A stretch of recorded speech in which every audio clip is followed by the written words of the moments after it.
మీ business ఏదైనా మీ ఊర్లో promotion చేయాలంటే అది సుమన్ టీవీతోనే సాధ్యం. ఇప్పుడే సంప్రదించండి. Welcome to Suman TV. నేను మీ ఈశ్వర్ కొక్కంటి.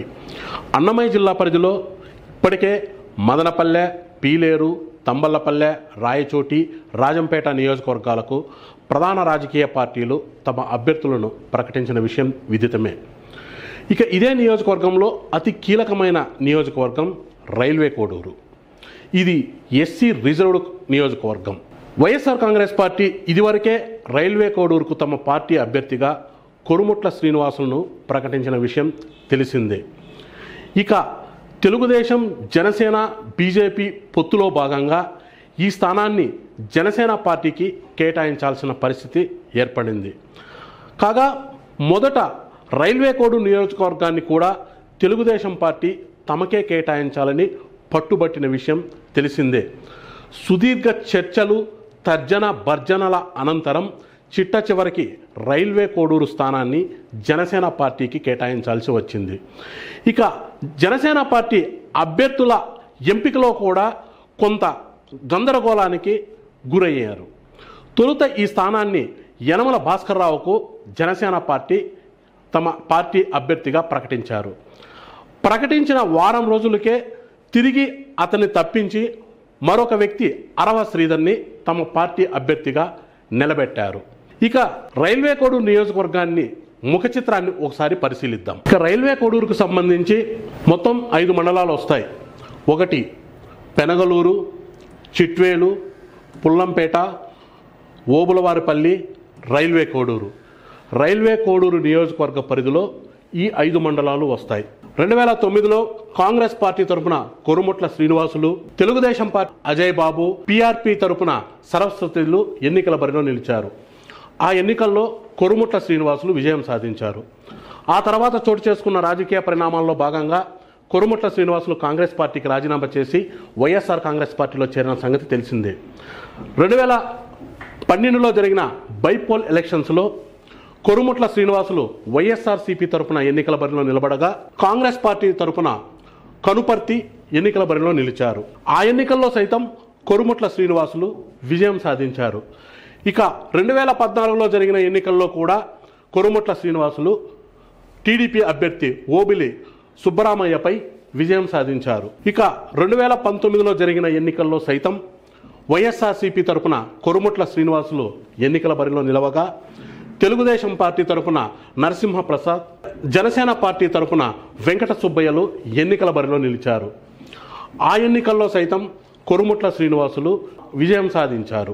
ఇక 2024 ఎన్నికలను ఒకసారి పరిశీలిస్తే వైఎస్ఆర్ కాంగ్రెస్ పార్టీ తరఫున 4 సార్లు ఎమ్మెల్యేగా పోటీ చేసి గెలిచిన కొరుముట్ల శ్రీనివాసులు వైఎస్ఆర్ కాంగ్రెస్ పార్టీ తరఫునే ఎన్నికల బరిలో నిలబడుతుండగా జేఎస్పీ తరఫున అంటే జనసేన పార్టీ తరఫున అరవ శ్రీధర్, కాంగ్రెస్ పార్టీ తరఫున గోశాల దేవీలు ఎన్నికల బరిలో నిలుస్తున్నారు.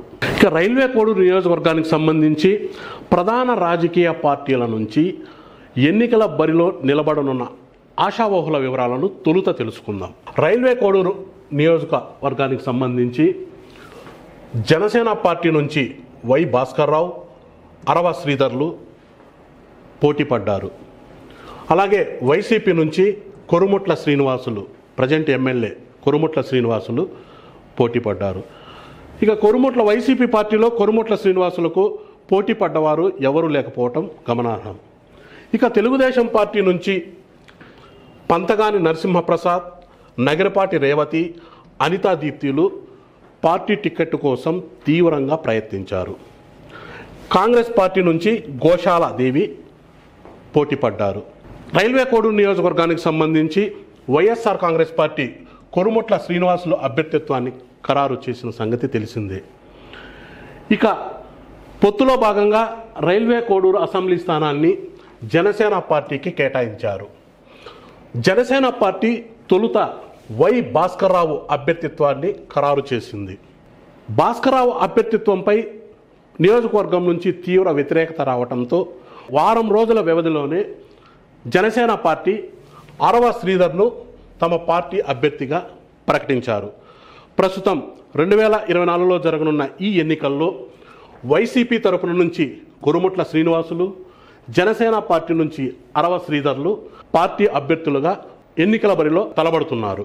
ఇక రైల్వే కోడూరు నియోజకవర్గానికి సంబంధించి ఓటర్ల వివరాలను ఒకసారి తెలుసుకుందాం. నియోజకవర్గంలో మొత్తం 2,15,44 ఓట్లు ఉండగా అందులో పురుష ఓటర్లు 99,351 ఉన్నాయి. ఇక మహిళా ఓటర్లు 1,02,176 ఉన్నాయి. థర్డ్ జెండర్ ట్రాన్స్జెండర్ ఓట్లు 17 ఉండగా సర్వీస్ ఓట్లు 116 ఉన్నాయి. ఇక రైల్వే కోడూరు నియోజకవర్గానికి సంబంధించిన వివరాలను ఒకసారి పరిశీలిస్తే నియోజకవర్గ వ్యాప్తంగా సుమారు 50,000కు పైగా ఎస్సీ ఓటర్లు ఉన్నారు.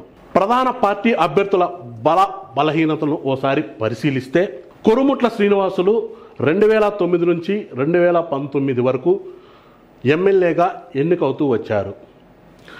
కొరుముట్ల శ్రీనివాసులకు నియోజకవర్గ వ్యాప్తంగా బంధుగణంతో పాటు అనుచర వర్గం కూడా గణనీయంగా ఉంది. ఇక జనసేన పార్టీ నుంచి ఎన్నికల బరిలోనున్న అరవ శ్రీనివాస్ కూడా తొలుత ఈయన వైసీపీ తరపున సర్పంచ్గా ఉన్న సంగతి తెలిసిందే. వైఎస్ఆర్సీపీలో సర్పంచ్గా ఉన్న అరవ శ్రీధర్ను స్థానికంగా నెలకొన్న రాజకీయ పరిణామాల కారణంగా ఈయన జనసేన పార్టీ వైపు వచ్చారు. దీంతో తమ పార్టీ అభ్యర్థిగా జనసేన అరవ శ్రీధర్ అభ్యర్థిత్వాన్ని ఖరారు చేసింది. ఇతనికి కూడా నియోజకవర్గ వ్యాప్తంగా అనుచరగణం బంధుగణం ఉన్నారు. అలాగే అరవ శ్రీధర్కు రైల్వే కోడూరుకు చెందిన వైఎస్ఆర్సీపీలో ప్రధాన భూమిక వహించిన రూపానందరెడ్డి అరవ శ్రీధరు జనసేన పార్టీ అభ్యర్థిత్వం ఎంపిక వెనుక కీలక పాత్ర వహించారు. ప్రస్తుతం అరవ శ్రీధర్ గెలుపుకు రూపానందరెడ్డి కూడా తీవ్రంగా ప్రయత్నిస్తున్నారు. ఇక వైఎస్ఆర్సీపీకి అభ్యర్థిగా ఉన్న కొరుముట్ల శ్రీనివాస్ కూడా ఈసారి ఎలాగైనా గెలిచి 5వసారి రైల్వే కోడూరుపై జెండా పాతాలని తీవ్రంగా ప్రయత్నిస్తున్నారు. ఈ నేపథ్యంలో 2024లో జరగనున్న ఎన్నికల్లో కొరుముట్ల శ్రీనివాసులు తిరిగి విజయం సాధిస్తారా లేక అరవ శ్రీనివాస్ రైల్వే కోడూరుపై జెండా పాతుతారా అన్నది వేచి చూడాల్సి ఉంది. ఇక కాంగ్రెస్ పార్టీ తరఫున పోటీ చేస్తున్న గోశాల దేవి రానున్న సార్వత్రిక ఎన్నికల్లో ఎంత మేర ఓట్లు చీలుస్తారు, ఆ ప్రభావం ప్రధాన రాజకీయ పార్టీలపై ఏమాత్రం పడుతుంది అన్నది రానున్న ఎన్నికల్లో వేచి చూడాల్సి ఉంది.